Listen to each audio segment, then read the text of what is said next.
안녕하십니까. 최환열 대표입니다. 오늘은 러시아 경제사 두 번째 스탈린의 계획경제에 대해서 그리고 그 이후에 대해서 간단히 살펴보는 시간을 갖도록 하겠습니다. 먼저 스탈린이란 인물을 간단히만 알아보면요, 어릴 때 가정 환경이 매우 불우했습니다. 아버지가 너무 폭력적이었고 또 알코올 중독이었고 그래서 어릴 때의 가정 환경이 매우 불우했습니다. 그럼에도 불구하고 그의 중고등학교를 종교학교를 나왔습니다. 성적도 우수했고요. 그리고 트빌리시 신학교에 들어갔습니다. 러시아 정교회의 신부가 되려고 했던 사람입니다. 그런데 대학교 2학년 때 이제 마르크스를 접하면서 공산주의로 전향을 한 그러한 인물입니다. 이 사람은 1922년도에 공산당 그 서기장이 되었고요. 그리고 24년도까지는 레닌이 살아있었기 때문에 그때까지는 레닌을 충실하게 보좌하는 그러한 서기장 역할을 했습니다. 24년 1월 달에 레닌이 죽었기 때문에 그때부터 이제 본격적으로 당 서기장으로서 자기 자신의 활동을 하게 되는 것이죠. 레닌이 마지막에 스탈린이 어떤 사람인지를 알았습니다. 그리고 그 유언장에 스탈린은 내 후계자로 세우면 안 된다, 이렇게 편지를 썼습니다.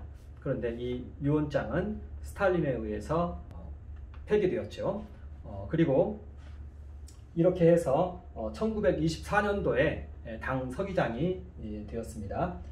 그리고 1927년도에 이제 정적 트로츠키를 이제 유배시킴을 통해서 이제 완전히 권력을 장악하게 되는 그러한 정치 역정을 가지고 있습니다.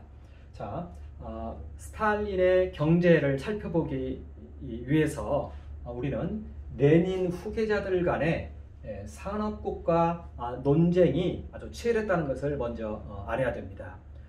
상황이 소련이 당시에 유일한 사회주의 국가였는데 이 유일한 사회주의 국가가 산업화에 성공을 하지 않으면 다른 모든 사회주의 국가들이 바라볼 곳이 없어지고 사회주의 혁명은 실패하게 됩니다.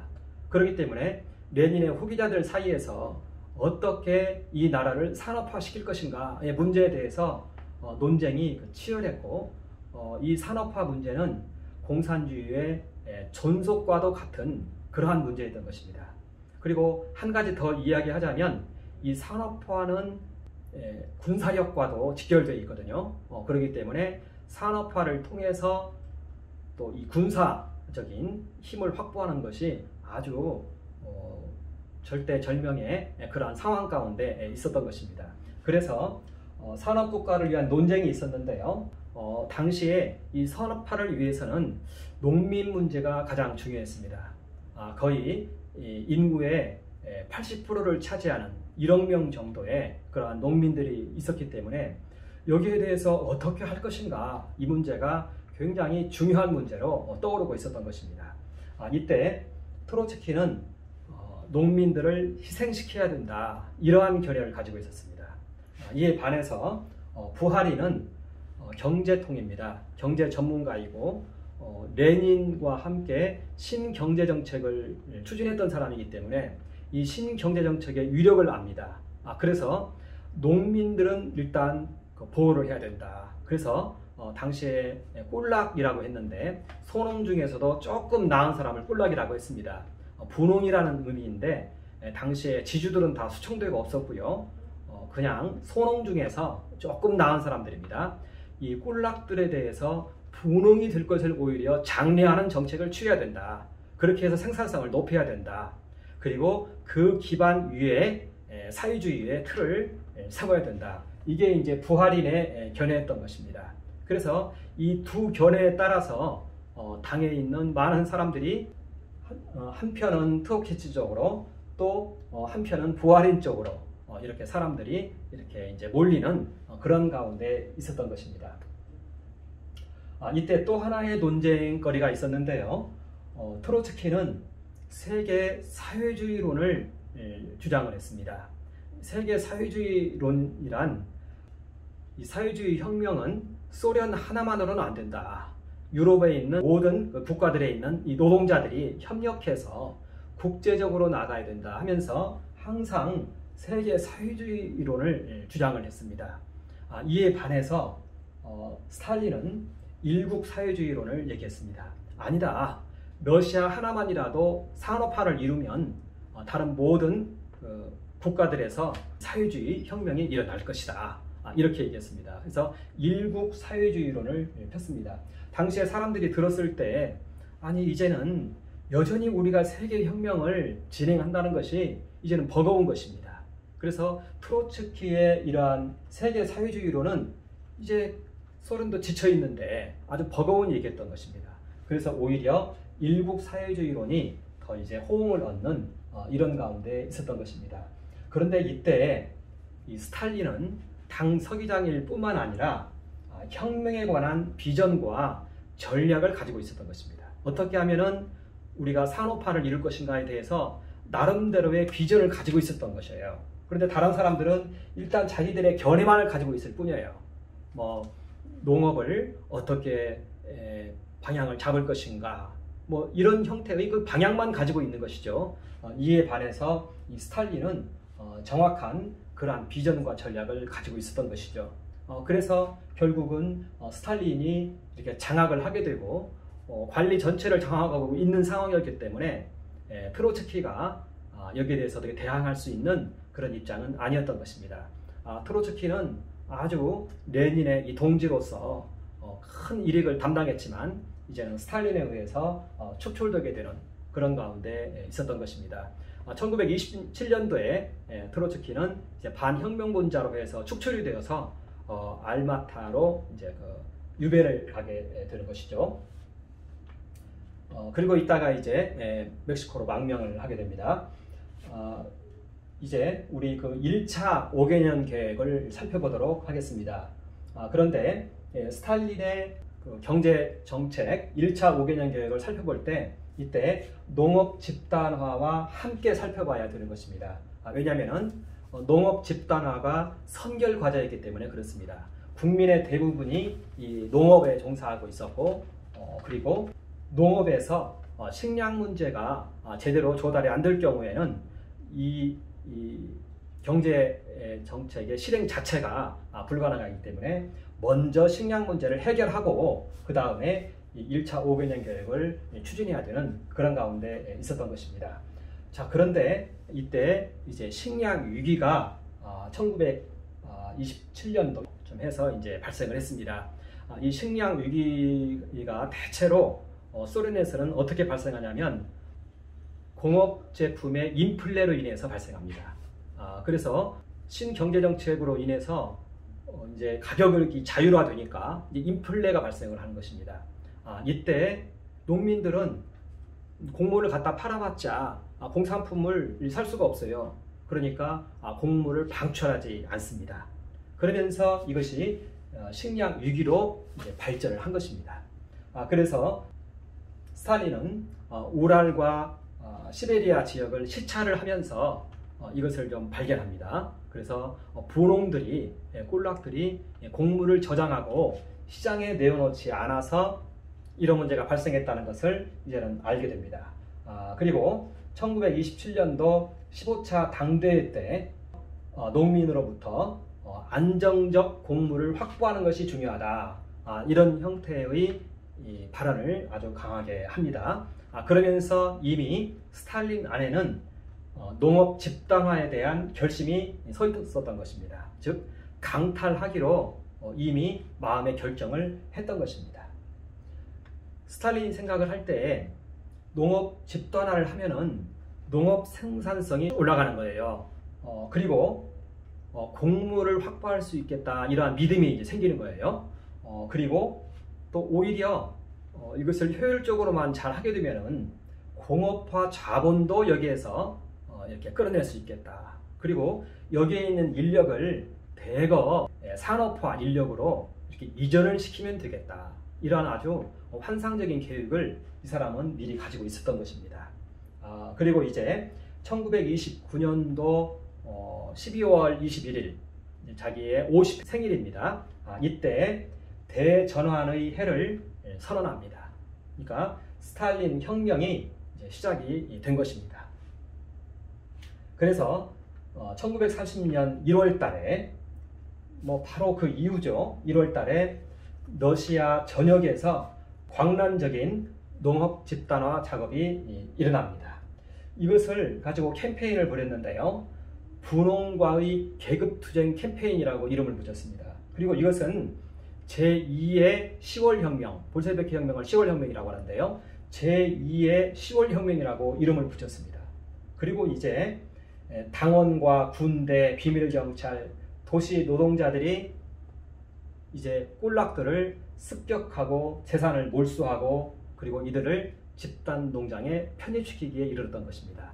그런데 이때 여기에서의 꼴락이라고 해봤자 사실은 분홍이 아니었습니다. 꼴락의 기준은 대체로 뭐였냐면은 가축이 한 마리라도 있으면 꼴락입니다. 그리고 농번기 때 누구를 한 사람이라도 고용해서 쓰면 꼴락입니다. 그리고 농기계가 한 대라도 있다 그러면 꼴락입니다. 이 사람들을 다 인민재판하듯이 이제 숙청을 하고 이렇게 했던 것입니다. 이때 어마어마한 사람들이 이 총살을 당하고요. 한 수만 명이 총살을 당하고 강제 수용소로 끌려가고 또 강제 이주를 당했습니다. 이렇게 당한 사람들이 약 100만 세대에 이르렀습니다. 인구수로 하면은 약 한 400만 명 정도에 이르렀던 것입니다. 심지어는 그렇게 해서 3개월 만에 58%가 집단화됐습니다. 3개월 만에. 그리고 또 1937년도에 이르렀을 때는 농가의 93%가 집단 농장에 다 편입이 됐습니다. 당시 집단 농장은 한 24만 개 정도 됐습니다.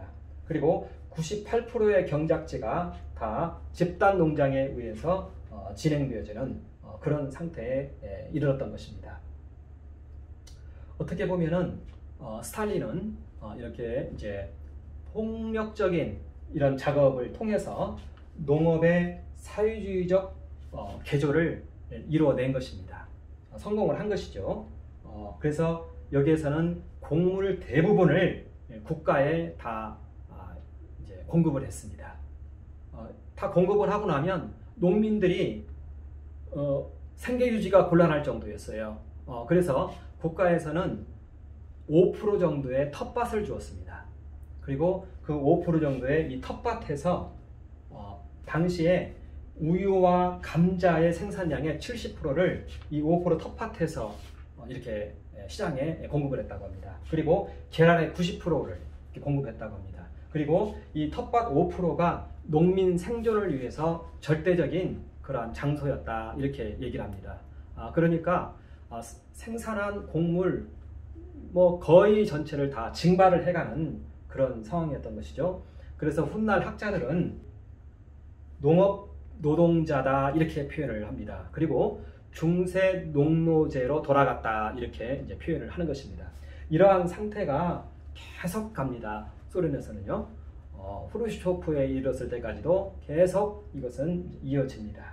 그러니까 중세 농노제가 오히려 부활한 그런 상황이 일어났던 것이죠. 그래서 외형적으로는 성과가 있었어요. 33년도에 40년도에 이르러서 나타내야 될 그러한 생산량을 33년도에 이루었다 이렇게 얘기합니다. 그러니까 외형적으로는 성과가 있었어요. 그런데 정작 농민 자신에게는 아무런 그러한 성과가 없는 그런 상황이었던 것입니다. 그러다가 이것이 이제 문제가 돼요. 문제가 터져요. 그것은 뭐냐면 우크라이나에 대기근이 옵니다.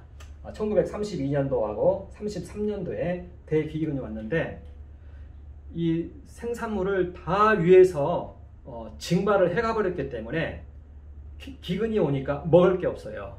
그래서 750만 명의 아사자가 발생을 합니다. 33개 지역에서 우크라이나 33개 지역에서 인육을 먹는 사태가 발생합니다. 그런데 그럼에도 불구하고 스탈린은 수출을 합니다. 그리고 이 대기근이 일어난 사실을 은폐를 해버립니다. 그리고 수출을 합니다. 이런 것은 우리로 하여금 참으로 많은 것을 생각하게 해요. 과연 공산주의가 그 이념이라는 것이 무엇인가? 그것이 이념을 위한 이러한 경제정책이었나 아니면 국민을 위한 경제정책이었나 이것을 생각하게 합니다. 분명히 소비에트, 이 농민들, 노동자들 이들이 주인인데 결국은 이런 상태에서 그와 같이 행동을 했기 때문에 이것은 상당히 문제가 되고 있는 것입니다. 이러한 농업 집단화를 기반으로 삼아서 이제 1차 5개년 계획이 진행이 되는 것입니다. 이 양장은 같이 진행된 그런 상황인 것입니다. 공업 국가를 위한 대역사를 우리 이루자. 이것이 구호였습니다. 그리고 국민 전체가 여기에 이제 참여를 한 것이죠. 그래서 목표는 뭐였냐? 부강한 자급자족 국가의 건설이 목표였습니다. 이때 자급자족 국가라는 표현이 좀 새로운데요. 만약에 당시에 스탈린이 자유주의 국가였다면 차관을 도입해서 아마 이것을 했을 거예요. 그러면 아무 문제가 없을 거예요. 우리나라 박정희 대통령하고 스탈린하고 많이 대비가 됩니다. 박정희 대통령은 차관을 통해서 이 일을 진행했어요. 그렇기 때문에 국민들이 즐겁게 참여를 했어요. 그런데 여기에서는 공산주의 국가에 누가 차관을 해줍니까? 그런 상황이기 때문에 이제 강제 노역을 통해서 이 일을 했던 것이에요. 그래서 어마어마한 그러한 고통의 대가를 지불했던 것입니다. 거의 생계비 정도 받고 이 강제 노역에 참여해야 되는 그러한 상황이었던 것입니다. 당시에 고스플란이라는 하나의 기구가 이것 전체를 관할을 했습니다. 고스플란에서 생산량과 임금과 가격을 결정함을 통해서 전체를 이제 컨트롤을 했던 것입니다. 이제 1차 5개년 계획의 중요한 내용은 사실은 산업개발과 콤비나트입니다. 이제 산업개발의 대표적인 것으로서는 드네프르 수력발전소 이것을 1932년도까지 해서 4, 5년 정도를 통해서 이것을 이제 지어내는데요. 아주 유럽에서 제일 큰 발전소였습니다. 아주 어마어마한 그러한 발전소였고 1932년도에 이것이 완공되었을 때 아주 대대적인 행사와 매스컴을 통한 홍보와 또 세계가 다 놀랐고요. 이러한 위대한 역사를 이루어냅니다. 여기에 수많은 사람들이 동원이 되었고 농촌으로부터 이주해 온 그런 도시 노동자들 그리고 심지어는 죄수들까지 다 여기에 동원이 되어서 이제 수력발전소 건설에 이제 심혈을 기울였습니다. 그런데 이때 상황은 말로 표현할 수 없는 그런 상황이었습니다. 사람들은 죽어가고 죽은 그 시체를 넘어가면서 계속 일을 해야 됐고 그리고 관리하는 사람이 그만이라는 말을 하기 전까지는 계속 일을 해야 되는 그러한 상황이었고 거의 죽음과 같은 그런 강제 노역을 했다 이렇게 얘기를 하고 있습니다. 그리고 우랄 지역에서는 마그니토고르스크 제철소가 지어졌습니다. 이 마그니토고르스크 제철소는 이 도시에 있는 제철소인데요. 아주 큰 그러한 이제 제철소였습니다. 그리고 볼고그라드하고 하리고프에서는 트랙터 관련된 컴비나트라면은 이와 관련된 제품을 만들어내는 그러한 연관 회사들이 큰 단지를 이루는 그런 것을 말합니다. 그리고 고리키에서는 자동차, 그리고 시베리아에서는 쿠즈네츠크라고 해서 석탄과 관련한 이러한 이제 콤비나트, 그리고 모스크바에서는 지하철이 만들어지기 시작합니다. 그리고 이러한 형태의 콤비나트가 1500개의 산업단지가 있었다 이렇게 말합니다. 시베리아 철도를 중심으로 해서 이러한 산업단지들이 어마어마하게 만들어졌던 것입니다. 자, 그래서 이제 이렇게 만들어지면서 또 이제 이 스탈린은 이 목표 달성을 위한 생산성 캠페인을 벌입니다. 그래서 5년 이 계획인데 이것을 우리의 열정이 여기에 투여가 되면은 4년 안에 할 수 있다 해서 4년 만에 이걸 이루라 이렇게 또 얘기를 합니다. 그리고 목표치도 보통 공업 생산량을 한 120% 잡았는데 이것도 250%로 해라 이렇게 하고, 농업 생산도 3배를 달성하게 하는 이러한 형태로 해서 이제 목표 달성을 위한 생산성 캠페인을 이제 대대적으로 벌이면서 이렇게 했습니다. 그러면서 또 이제 생산성을 높이기 위해서 돌격 노동자 운동, 이것은 이제 주어진 생산량의 초과 달성 관련된 그런 돌격 노동자 운동입니다.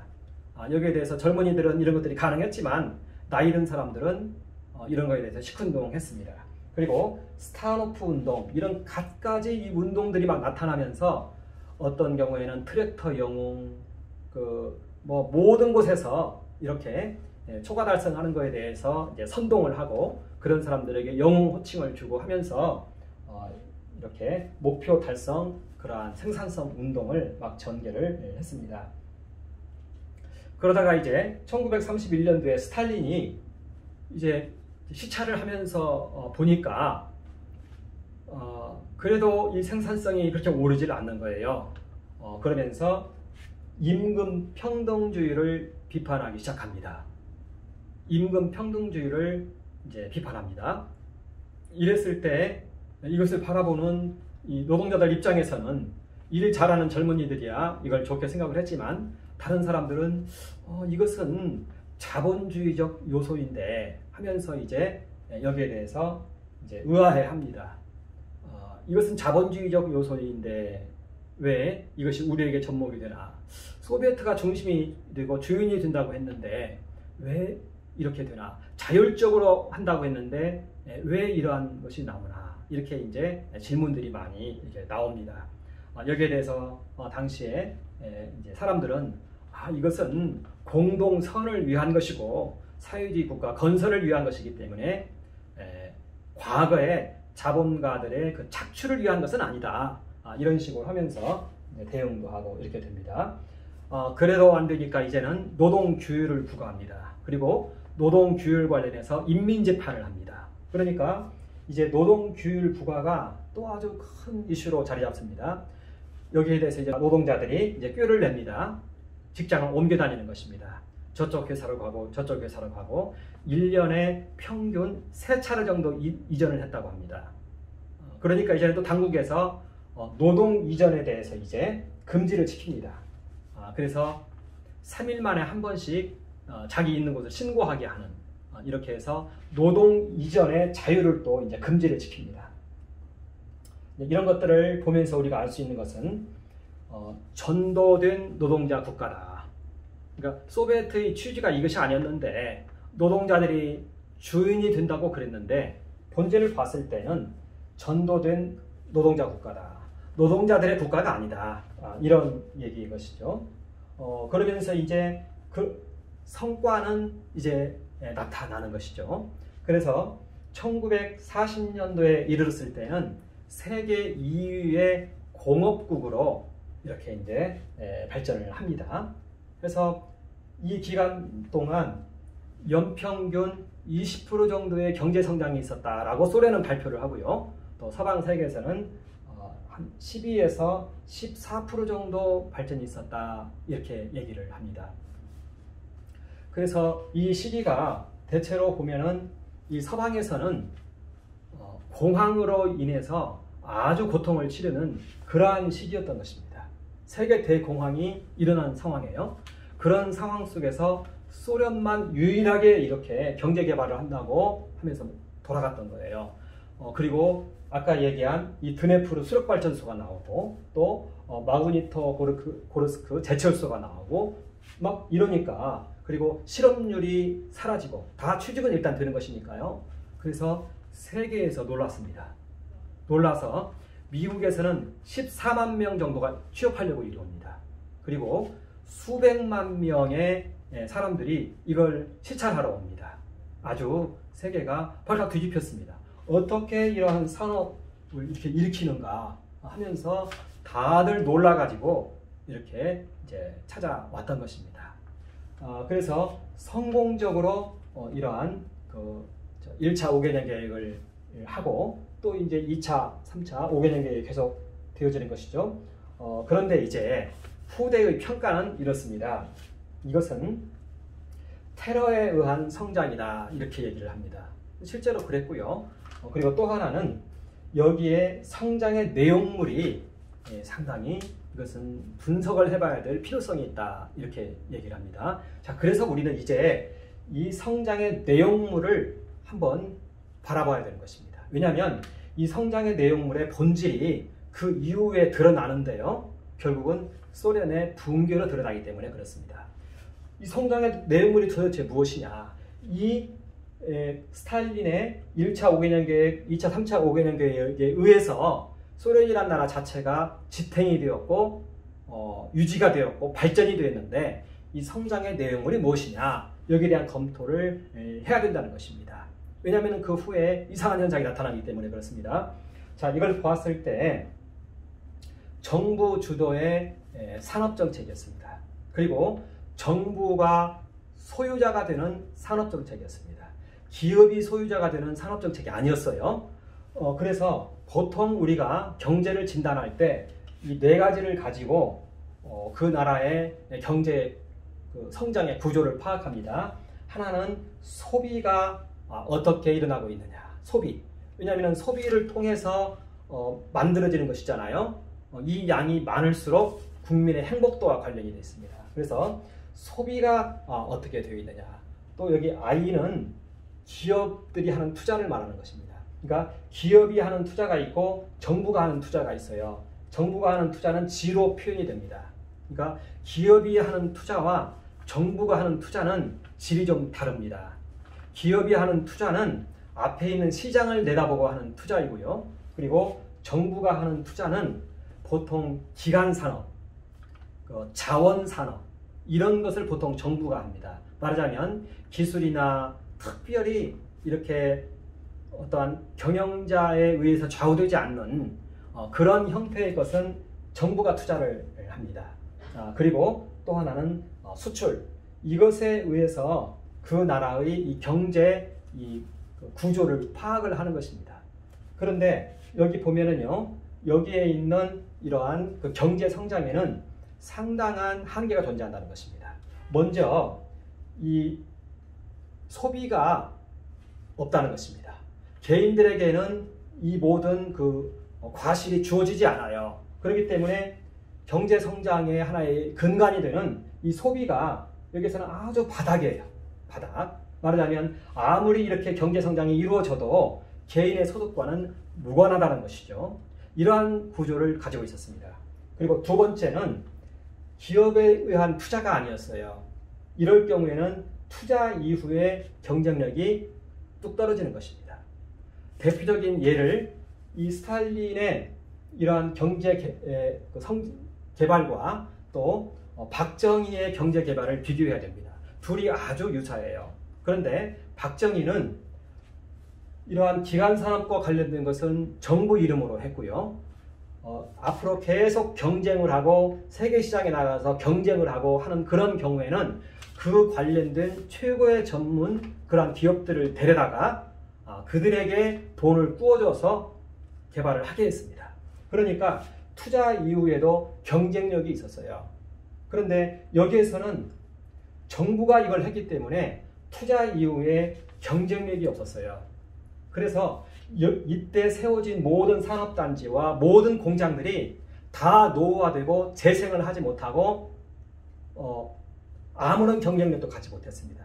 유일하게 이 중에서 경쟁력을 가지고 살아남은 곳이 몇 군데가 있는데 그곳은 거의 자원과 관련된 데만 살아남았습니다.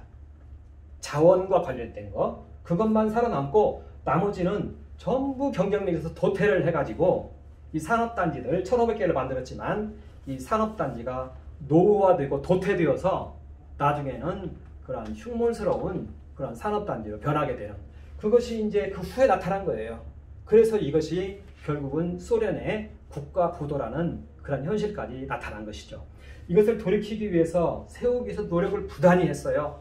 후르시초프도 그랬고 브레즈네프도 그랬고 그런데 결국은 고르바초프가 이걸 분석하고 깊이 들어갔을 때에는 여기에서는 이제 의지할 곳이 자원밖에 없었던 거예요. 자원 같은 경우에는 별다른 기술이 없어도 되거든요. 그런데 그 당시에 석유값이 뚝 떨어지니까 이제 소련에서는 이제 러시아에서는 손을 들고 디폴트가 난 것이죠. 이런 현상이었던 것입니다. 그러니까 결국은 이 기업을 통한 투자가 아니었기 때문에 여기에서는 투자 이후에 경쟁력이 없었다는 것이에요. 이 자동차 같은 경우만 하더라도 아무런 경쟁력을 갖지 못했어요. 그랬다는 것. 그리고 또 하나는 경제 성장률을 재계산을 해야 됩니다. 이렇게 정부 지출에 의해서 이와 같이 연평균 20% 성장이다.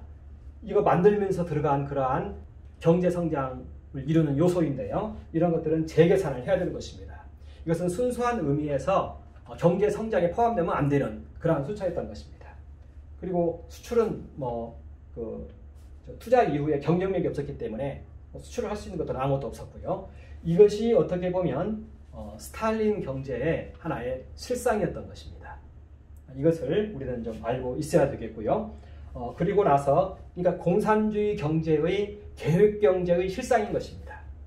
기업들이 나서서 경쟁하면서 회사를 세우는 것이 아니라 그냥 회사를 퉁퉁 세워놓고 국가에서 관리하면서 그 기업이 세계적인 경쟁력을 갖추라는 것, 이것은 어려운 얘기죠. 그런데 계획경제는 그럴 수밖에 없었던 그런 것이죠. 고스플란이란 이러한 기구에서 그냥 전체를 이렇게 관리할 뿐인 것이죠.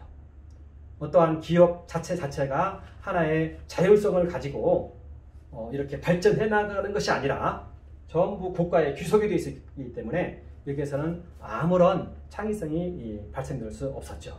그런데 박정희의 경제 정책에서는 이걸 기업 중심으로 했기 때문에요. 경제 환경에 민감히 반응하면서 세계 경쟁력을 갖춰갔습니다. 그리고 경제가 변했을 때, 4차 산업이 나타났을 때 삼성 같은 데가 출현하게 되는 것입니다. 이렇게 아주 큰 차이를 가져오게 된 것이죠.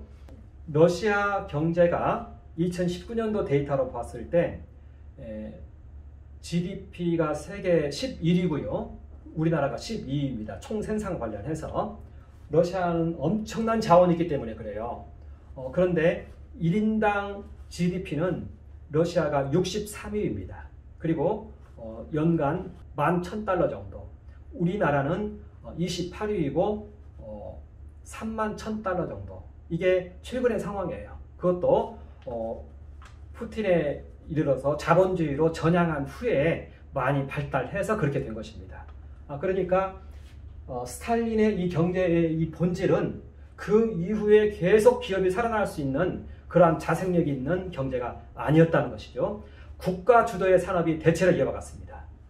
기업이 이렇게 하나하나의 기업이 자기의 이렇게 생명 걸고 목숨 걸고 기업을 하면서 거기에서 생산성과 창의성이 나타나는 것이지, 이러한 국가가 주도해서 하나의 관료 정치를 가지고 기업이 운영되는 것은 결국은 다 이러한 모습으로 나타난다는 것이죠. 이게 공산주의 경제, 계획 경제의 실상이고 본질이었던 것입니다.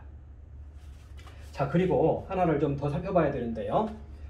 이때 거의 끝 무렵에 이제 우크라이나에 대기근이 발생합니다. 바로 여기하고 연결이 되는 사안인데 너무 이제 중요한 사건이어서 한 번 더 기록이 된 것이죠. 1932년도 전반기에 우크라이나에 대기근이 발생했습니다. 우크라이나는 곡창지대입니다. 그런데 생산된 것을 다 증발해 가버렸기 때문에 이렇게 자연 환경에 의해서 일어나는 이러한 대기근에 대해서는 이제 어찌할 방법이 없는 것이죠.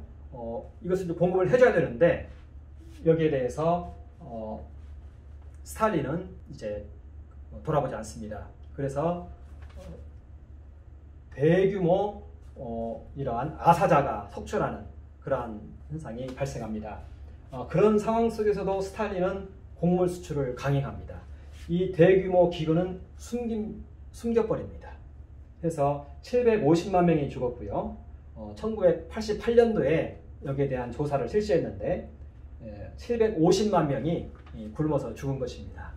이렇게 해서 과연 이 경제가, 공산주의 경제는 국민을 위한 경제인가 아니면 이념을 위한 경제인가 하면서 그 본질의 실체가 드러나는 것입니다.